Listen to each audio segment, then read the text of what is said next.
안녕하세요. 오늘은 뭔가 분위기가 있지 않습니까? 제가 오늘은 조용히 카페에서 이렇게 보기 좋은, 햇살 좋은 이런 곳이 바로 천국 아닐까 싶어요. 밖은 찬바람이 부는데 이곳은 굉장히 따뜻합니다. 제가 이곳에서 여러분을 만날 수 있게 된 거 굉장히 지금 뭐랄까 흥분돼요. 왜냐하면 제가 이곳에 온 이유가 바로 제 뒤로 보이는 저 풍경들, 저 뒤로 보이는 저의 풍경들, 시티 뷰 보이십니까? 이곳에 대해서 잠깐 얘기를 해볼까 해요. 이곳이 어느 곳인지 한번 살짝 힌트를 드릴 때 맞춰보시겠어요? 우리가 말하는 강남 3구 들어보셨죠? 그럼 강남 4구 어디까지일까요? 바로 그곳입니다. 동부권에서 가장 주가 되는 앞으로의 신흥 주거지가 될 지역이죠. 강동구입니다. 강동구에 대해서 한번 생각을 해볼 필요가 있어서 제가 강동구를 좀 감상하려고 이곳에 왔습니다. 이곳은 강동구가 가장 잘 보이는 그런 곳이에요. 한눈에 바라다 보이거든요. 제 앞으로 펼쳐진 풍경은 지금 한강이 보이고 있고요. 천호대교가 광진구에서 연결돼서 천호대로를 연결하고, 그리고 제 뒤로는 지금 강동구에 가장 또 이슈가 되고 개발이 활발하게 이루어지고 있는 천호 A1-2구역 공공재개발이 되는 곳이 바로 아래로 내려다 보입니다. 그리고 천호대로를 배경으로 해서 바로 천호대로 건너편은 성내, 그리고 이 뒤쪽 A1지구 인근으로 해서는 바로 천호 재정비 촉진 지구가 한참 천호역을 중심으로 해서 개발이 이루어지고 있습니다. 한번 돌아볼 필요가 있는데요. 왜 강동구가 강남 4구일까? 앞으로 동부권의 메가시티가 될 지역이 강동구인데요. 이제 명실상부 강남 4구라고 불리우는 이유에 대해서는 잠시 2016년도에 우리가 전매 제안을 하던 곳이 바로 강남 3구와 함께 강동구가 같이 편입되면서 강남 4구라는 애칭을 얻기도 했습니다. 앞으로 이 지역이 어떻게 변모할까에 대해서 저는 한참 고민을 많이 해봤는데요. 여기에서 비밀 2가지를 찾아냈습니다. 왜 이곳이 앞으로 동부권의 최대의 메가시티가 되는지에 대해서 키를 2가지 단어로 말씀드릴 수가 있어요.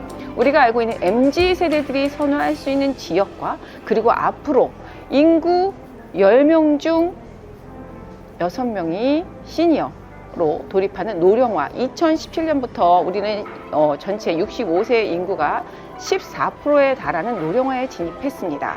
그리고 시니어 안에는 또 액티브 시니어라고 해서 50세부터 진행되는 액티브 시니어는 5명 중에 3명이나 됩니다. 이렇게 많은 인구가 차지하는 시니어나 액티브 시니어들이 선호할 수 있는 지역에 대해서도 우리는 고민을 해봐야 하겠죠. 왜냐? 인구의 50%가 넘는 그들 계층들이 어떤 주거를 선호할 것인가? 우리가 알고 있는 시니어타운, 이렇게 단편적인 것이 아니었습니다. 그들의 생활 패턴을 안다면은 우리가 앞으로 많은 주거지, 그 많은 인구들이 선택할 주거지가 강동구가 될 수 있다는 것을 우리가 말씀드릴 수가 있고요. GDP 4만 달러를 넘어서면서 우리는 앞으로 문화생활과 여가생활에 열광을 하고 있죠. 왜 서울 하는지 아십니까? 가장 큰 문제는 그 많은 문화 혜택과 여가 혜택이 바로 서울에서 이루어지기 때문에 그곳에 대해서 소외된 지방들의 인구들은 서울을 더욱 선호하게 되었습니다.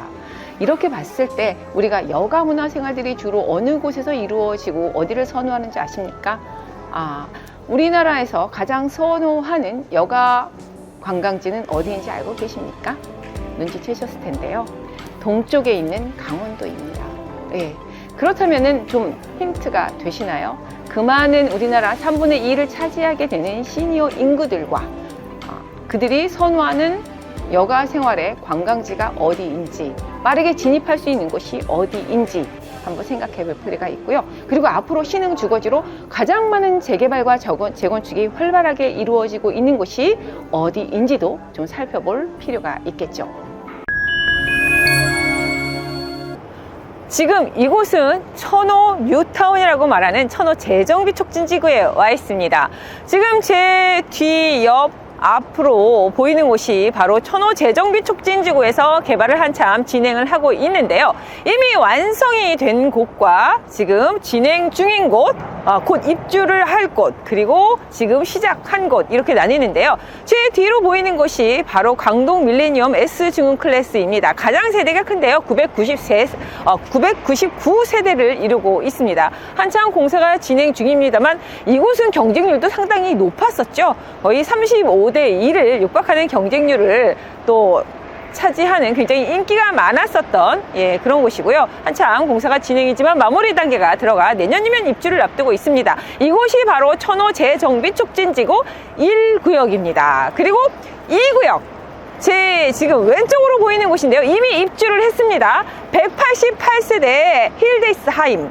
힐데스하임은 이미 입주를 했고요. 그리고 제 오른쪽으로 보이는 곳이 이제 공사가 한참 시작 중인데요.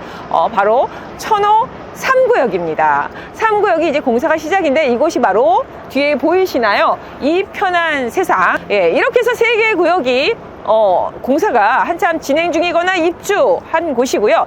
나머지 천호 재정비 촉진지구는 7구역까지 있습니다. 나머지 구역은 사실 일몰제로 다 해산이 됐다고 보시면 됩니다. 하지만 이곳들이 그대로 있는 것은 아니죠. 새로운 개발 방식으로 개발이 시작되고 있다는 것이죠. 지금 한강에 가장 가까운 곳은 7구역인데 그곳을 제외한 훼손도가 좀 높아서 그런지 그곳은 특별한 어떤 움직임은 없습니다만 해제가 된 이후에 나머지 이 천호역 인근으로 해서 바로 옆에 3구역 옆으로 4구역과 5구역 6구역이 있습니다. 이 3개의 구역이 지금 새롭게 개발 사업을 하는데요. 어떻게 보면 굉장히 빠르게 따라잡을 것 같습니다. 해산이 됐다고 하면, 해제가 됐다고 하면 처음부터 다시 시작한다 하면 10년 넘게 걸릴 그런 사업이 까마득한데요. 그 사이에 또 우리가 이곳이 훼손이 돼서는 노후도가 망가지기 때문에 어떻게 보면 빠른 사업으로 진행하는 것이 굉장히 현명하다고 볼 수 있겠죠. 이미 노후도는 뭐 7, 80% 내지는 그 이상이기 때문에 지금은 괜찮지만 계속해서 새로운 신축들이 들어설 수 있기 때문에 빠른 개발해야 되죠. 그래서 하고 있는 것이 바로 모아타운을 시작했습니다. 이곳이 4구역과 5구역, 6구역이 통합으로 해서 모아타운을 지금 준비하고 있는데요. 이미 5구역에서 동의서를 다 걷어서 신청을 해 놓은 상태입니다. 이제 이곳이 선정되기만을 기다리면 되는데요. 먼저 6구역이 단독으로 주민 제한 방식으로 시작을 좀 하기는 했습니다만 6구역 하나만 가지고는 규모가 그렇게 큰 단지가 될 수 없기 때문에 이 모두 4, 5, 6구역이 통합을 해서 단지를 이룰 때가 또 단지가 1000세대 이상이 될 수 있기 때문에 통합을 좀 준비하는 단계이고요. 현재 말씀드린 것처럼 신청을 했고 선정을 기다리고 있습니다. 그렇게 됐을 때는 이곳이 바로 다 완성이 됩니다. 천호 뉴타운이라고 했던 재정비 촉진지구가 다 완성이 되겠죠. 그럼 새로운 신도시가 형성이 되는 곳이고요. 이곳은 천호역을 중심으로 해서 이루어진 새로운 신도시인데요. 천호역은 또 새로운 개발 호재가 있죠. 바로 5호선과 8호선 더블 역세권인데요. 8호선 암사역까지 연장되는 또 개발이 있고 이것이 곧 개통이 내년에 된다는 사실입니다. 그리고 5호선을 통해서는 우리가 광화문까지 업무지역을 그리고 여의도까지도 이어지는 곳이기 때문에 굉장히 좋은 노선입니다. 그렇다면 우리가 이렇게 연계해서 또 재개발지가 어디가 있죠? 바로 천호대교를 타고 넘어오면서 천호대로를 중심으로 이곳이 천호 재정비 촉진지구를 하면 그 건너편 쪽이 바로 송파와 맞닿아 있는 성내 또 재개발지가 있습니다. 성내는 지금 4구역에서 6구역까지 이루어져 있는데요. 현재 4구역이 더샵 클래시티가 또 공사가 진행 중이기 때문에 가보고요. 그쪽에도 또 모아타운들이 형성되었습니다. 인근에 모아타운 형성되어 있는 거 굉장히 중요하잖아요. 같은 생활권이기 때문에 그리고 빠르게 진행되기 때문에 그래서 그곳을 한번 살펴보러 가겠습니다. 성내 인근에 위치해 있는 우리가 올림픽파크 포레온 아시죠?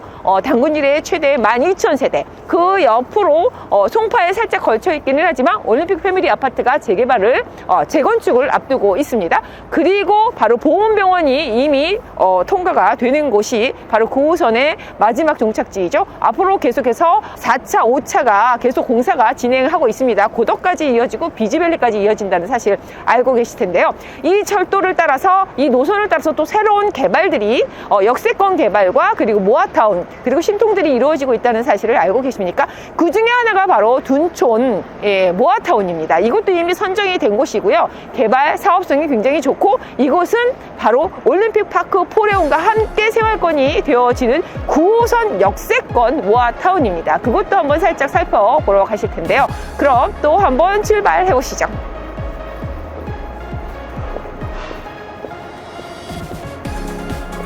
네, 지금 이곳은 둔촌 모아타운입니다. 둔촌동 모아타운 들어보셨을 텐데요. 이곳은 지금 1차, 2차로 나뉘어서 모아타운이 지금 진행이 되고 있습니다. 1차로 진행이 되는 곳이 1,500제곱미터 정도 되는 면적입니다. 크지 않은 면적인데요. 이곳이 시범사업지로 해서 1차로 진행이 되고 있는데 2022년 1월 20일이 권리산정 기준일로 해서 선정이 되어 있습니다. 하지만 규모가 굉장히 작다 보니까 좀 더 최근에 확대를 해서 2차로 또 선정이 되었습니다. 그곳이 한 48,000제곱미터 정도 되는데요. 모두 다 합하면 6만여 제곱미터가 되는 대단지가 형성이 될 수 있습니다. 그래서 2차 같은 경우에는 권리산정 기준일 잘 알고 계셔야 되는데요. 2023년 11월 2일 날 선정이 되었습니다. 그래서 최근에 선정이 되었다는 거. 그래서 이 인근이 앞으로 어떻게 변모할까? 강동에서 이 입지, 올림픽파크 포레온 입지하고 같이 맞먹는다고 할 수가 있는데요. 같은 생활권입니다. 혹시 좀 더 관심이 있으시다면 지금 올림픽파크 포레온이 학교를 편입시키려고 하는 문제들에 대해서 알고 있으신가요? 예, 지금 이곳이 한산 초중고가 있는데요. 이곳을 올림픽파크 포레온으로 같이 편입을 시켜서 단지 내에 넣고 싶어 했습니다. 그래서 초, 중, 고, 품아가 되는 것이 마지막 그림이었는데 그 부분에 있어서 큰 논란이 되고 있습니다. 왜냐하면 이곳 둔촌 모아타운 일대 주민들이 이용하는 학군이기 때문에 이것이 넘어갔을 때는 지금 제 뒤로 보이는 곳이 바로 4단지입니다. 4단지로 넘어갔을 때에는 도리어 길을 건너서 이용을 해야 되기 때문에 이 등촌 모아타운 일대 주민들이 반대를 하고 있죠.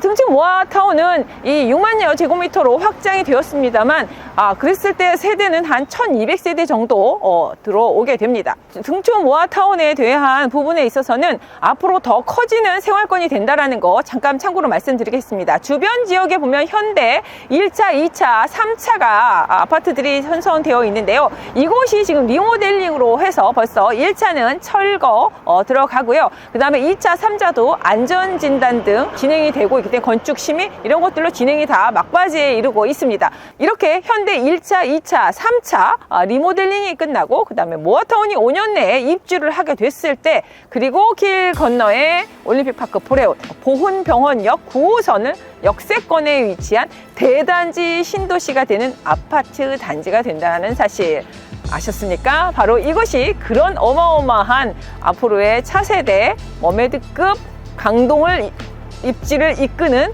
그 대단지의 한 몫을 하는 곳이라는 것을요.